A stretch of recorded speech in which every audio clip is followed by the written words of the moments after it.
And welcome to Media Culture and Identity. I'm Frankie, and to give you a sense of what our asynchronous discussions will look like each week, I'll post a YouTube lecture such as this. You all will do the readings for that particular given week, and I will post discussion questions along with the video on Discord, and you all will chat away on Discord, armed with your knowledge of the readings and any reflections that these lectures inspire for you. So, we'll get started this week talking a little bit about culture and how we understand culture through the lens of various theorists that have been fundamental in shaping our understandings of what cultural studies is and how culture functions, specifically with regards to media. So, Raymond Williams is one of the authors that we're looking at this week, and he had this notion that culture is distinctly ordinary, which very much pushed back against common ideas amongst scholarly spaces at the time who maintained that culture was a distinctly highbrow experience, a distinctly highbrow set of interests. And Raymond Williams came into the mix saying, no, culture is actually fundamentally ordinary in the sense that it is shaped by everyday people, it's shaped through everyday experiences, and it's a continuous negotiation of power and meaning. It's not something that's static and only the purview of wealthy elites. So, what does that mean? That power is continuously negotiated, that meaning is continuously negotiated, and this is the heart of how we understand culture. So we can think about some examples to make these ideas a little bit more clear. And my mind goes to examples such as, the Baby Yoda meme that we saw circulated so prevalently months ago. And when we think about the Baby Yoda meme, we can think about this through Raymond Williams' lens in the sense that Raymond Williams says that power and meaning is continuously negotiated through our individual experiences and how those individual experiences map on to a constellation of social experiences and social meanings. So, Baby Yoda as a meme, thinking about how it was shaped in various ways through individual contexts by individual people sharing the Baby Yoda meme, individual people, taking that meme and making it their own, adding different captions, adding, different understandings of the meme, and then circulating it through their own individual networks, their own individual editorializing, additional captions, and whatnot. And then with that, those individual meanings became part of this larger constellation of social understandings of how we knew the Baby Yoda meme to exist.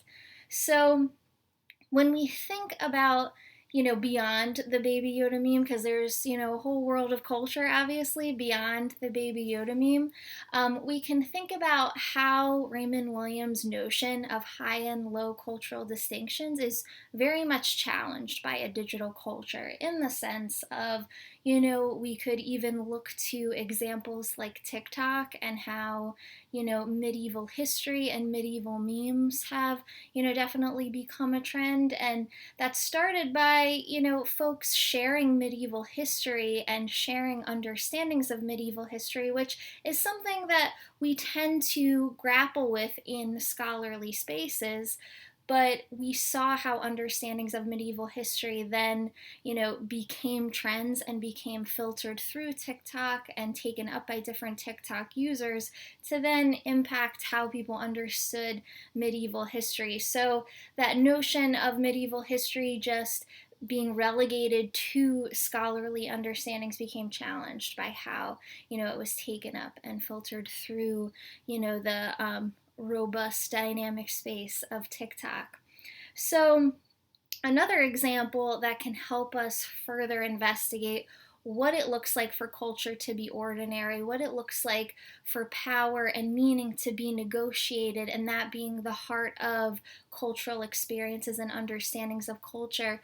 We can even look to, a recent event like the NBA strikes and thinking about, NBA players taking a stand for racial injustice and saying, we're not going to play these games, we're not going to move forward with, the playoffs and with, being a part of the NBA at this current juncture until we see, justice move forward.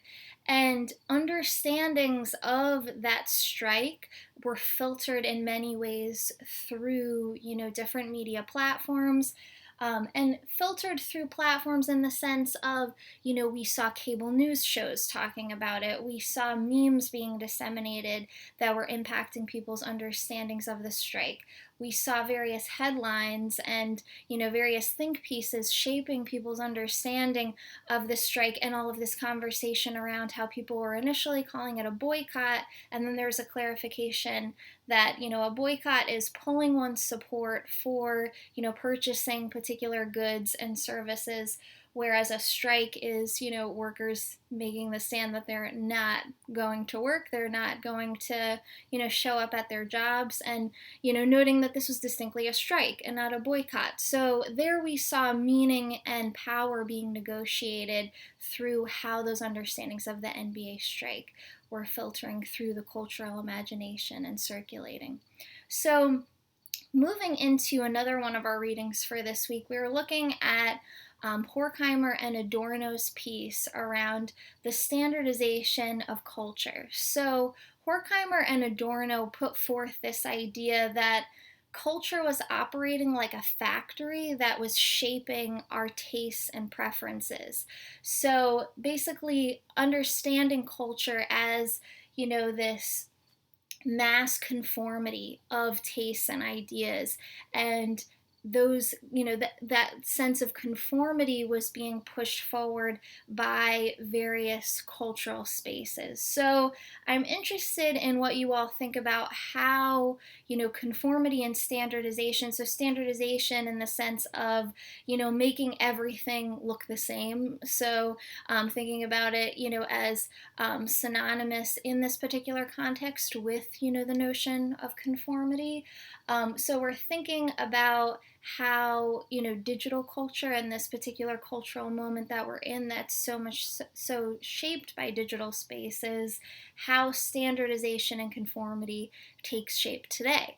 So we can think about, just looking at the streaming services that, we all tend to participate in order to, consume various aspects of media. We only have a few options. So now we see, Netflix and Hulu, HBO Max. There is, a set of choices that we receive that essentially creates a particular kind of standardization of what we can consume, what we become privy to, and considering what's streamed, just generally what we have access to. So we think about how sameness and predictability functions there in the sense that, if people are only using the same streaming service, there's a kind of predictability to the experience of engaging with media because a lot of people are going to be able to consume only, the same set of options. So there's a kind of, predictability to that. We can also think about this through digital devices and the options that we have for the digital devices that we have,